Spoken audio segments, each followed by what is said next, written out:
बीते कई महीनों से भारत में इलेक्ट्रॉनिक मार्केट लगातार तेजी से कीमतें बढ़ते हुए अनुभव कर रहा है, लेकिन ऐसा क्यों? क्या केवल वेस्ट एशिया क्राइसिस का कारण है या कुछ और? तो देखिए, दरअसल फिलहाल हो रहा है मार्केट शिफ्ट।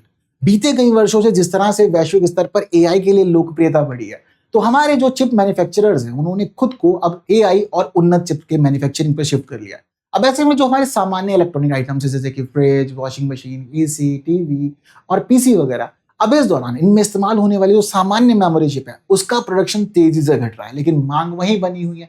तो मांग बनी रही है लेकिन सप्लाई नहीं हो पा रही है, और ऐसी स्थिति में लगातार वस्तुओं की कीमतें बढ़ रही है। और कुछ वस्तुएं बीते 7 से 8 महीने से लगातार हर महीने इन्फ्लेशन फेस कर रही है और कीमतें बहुत ज्यादा है। एक्सपर्ट्स का तो ये भी कहना है कि ये कीमतें अभी नहीं बल्कि कई सालों तक बढ़ती रहेंगी, और उसको सबका नुकसान भुगतना पड़ेगा, और नुकसान एग्जैक्टली उपभोक्ता के ऊपर आएगा। पर समाधान क्या है? तो समाधान यही है कि अभी फिलहाल किस तरह से हमारी रिक्वायरमेंट के अकॉर्डिंग प्रोडक्शन को मैच किया जाए, वो जरूरी चीज है।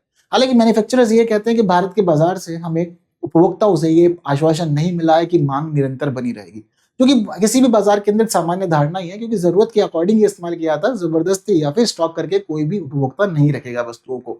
तो ऐसे में अब फिलहाल मार्केट हो गया है बहुत ज्यादा इफेक्ट, और एआई की वजह से चीजें हो रही है चेंज। अब आगे कैसे इसका समाधान निकाला जाएगा वो विशेषज्ञों के हाथ में। कुछ ना कुछ नवाचार करके एक टिकाऊ व्यवस्था लाना जरूरी है, अदरवाइज हमारे सारे के सारे सामान्य इलेक्ट्रॉनिक्स आइटम नेगेटिवली अफेक्ट होते हुए हमें दिखेंगे।